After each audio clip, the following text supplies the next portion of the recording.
السلام علیکم ګران دوستانو زه یم ابرار او تاسو ګورئ ټیکنیکل ابرار خان یوټیوب چینل. ګران دوستانو نن زموږ د یوټیوب د کورس یو لسم ویډیو ده او نن زموږ د یوټیوب د کورس اخیری ویډیو ده. نو ګران دوستانو تاسو دا ویډیو خامخا پوره وګورئ، ویډیو ته لایک ورکړئ، چینل ضروري سبسکرایب کړئ. نو ګران دوستانو نن پر نننۍ ویډیو کې موږ نن خبره کوو د یوټیوب داسې یو څو پالیسیانې چې تاسو هغه غلطي په خپل یوټیوب چینل کې وکړئ، یعنی یو غلطي هم تاسو وکړئ نو تاسو یوټیوب چینل به همیشه لپاره ختم شي او تاسو کوم خواري چې وینئ هغه به ټوله ضایع شي. نو دې لپاره تاسو دا ویډیو ډیره په ضروري وګورئ، په صحیح طریقه سره وګورئ. نو راځئ ګران دوستانو چې دا ویډیو سٹارټ کړو. ګران دوستانو نمبر 1 پالیسی دا راکه چرته تاسو یو داسې ویډیو خپل یوټیوب چینل لپاره جوړوئ چې په هغه کې څوک جګړه کوي، یو بل لاسې ټارچر کوي، یو بل باندې گزارای کوي او یو بل ته کنځلې کوي، نو دا ویډیو چې کله تاسو یوټیوب ته وروخیږئ نو تاسو چینل همیشه لپاره ختمېدی شي. او ګران دوستانو بله کومه غلطي چې ده نو هغه دا چې کله تاسو یوټیوب چینل لپاره ویډیو سازوئ او په هغې کې یو دوه کسان دي، هغې کې یو بل وښي، د هغې نه وینې بهیږي او داسې یو بل ته رات بد وایي، کنځل کوي، نو دا ویډیو هم یوټیوب نه مني، دا ویډیو ستاسو هم همیشه لپاره ختمېدی شي، ستاسو چینل هم همیشه لپاره ختمېدی شي. ګران دوستانو ډېره فرض تاسو نه درخواست کوم چې کله تاسو یوټیوب د لپاره ویډیو جوړوئ نو تاسو به داسې ویډیو جوړوئ چې په هغې کې نه څوک چاته کنځلې کوي، نه څوک داسې حادثه پکې وي، نه چا نه وینه بهیږي، یعنې داسې ټارچر ویډیوګانې به تاسو یوټیوب ته نه اپلوډ کوئ. بل د یوټیوب کوم پالیسي چې د ګران دوستانو تاسو هغه هم واورئ.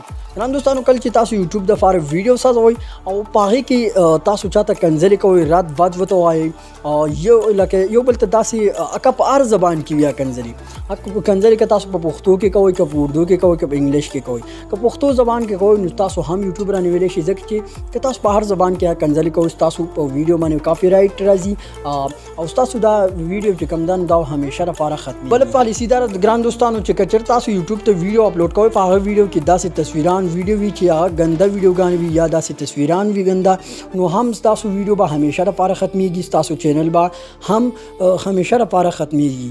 نو ګران دوستانو دا کارونه چې دي دا د یوټیوب کمیونټي ګایډلاینز خلاف ورزي ده. نو په دغه وجه باندې چې دا کارونه تاسو په خپل چینل باندې یو فیر هم وکړئ نو ستاسو چینل همیشه لپاره ختمیږي، ستاسو ټوله کومه خواري چې وي، د کال خواري وي، د 2 کالو خواري وي، ټوله په 1 سیکنډ کې وړاویږي. چې کله هم تاسو یوټیوب د لپاره ویډیو سازوئ نو تاسو په هغې کې ډېر احتیاط کوئ چې په هغې کې داسې تصویر استعمال نه شي، داسې ویډیو چې هغه ګنده ویډیو وي، ګنده تصویر وي، نو ډېر زیات احتیاط کوئ. یا بل چاته پکې تاسو کنځلې ونه کوئ، بل څوک پکې ټارچر نه کوي، په هغه ویډیو کې څه زخم نه وي راغلی، څه وینه پکې نه بهیږي، کنځلې پکې نه کېږي. دا تر پالیسي ما تاسو ته بار بیان کړی چې زموږ پښتنو ته را پالیسي د هیڅ چا نه د اوسه پورې ویلې. نو دا د یوټیوب د زموږ ګران دوستانو دا زموږ د یوټیوب اخري ویډیو وه چې تاسو به انشاءالله په دې باندې پوه شوي. که زما نه چېرته په یوټیوب کورس کې څه قسمه مسله پاتې شوي او تاسو ته هغه نه وي یاده نو تاسو موږ په کمنټ سیکشن کې پوښتنه کولی شئ، موږ ته کمنټ کې ولیکئ چې موږ تاسو دا پالیسي پرېښوده او دې باندې هم ویډیو جوړه کړه. بیا موږ وکړو چې په هغه باندې هم تاسو ته ویډیو جوړه کړو.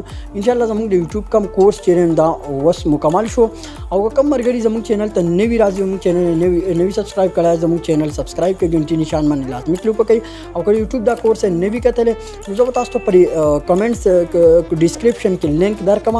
نو زموږ چې د یوټیوب کمې 12 ویډیوګانې دي هغه به تاسو په یو کلیک باندې کتی شئ. د هغې ویډیوګانو لینک به تاسو ته په ډسکرپشن کې درکړم او هغه تاسو کتی شئ. دا چې کوم نوي ملګري زموږ ملګري زیات دا دي چې لکه دا ویډیوګانې کتلي دي. نو دا د یوټیوب د کورس اخري ویډیو وه. بیا هم که چېرته تاسو په ذهن کې څه قسمه سوال وي تاسو زموږ نه کمنټ سیکشن کې پوښتنه کولی شئ. ډېره مننه ګران دوستانو، د الله په امان.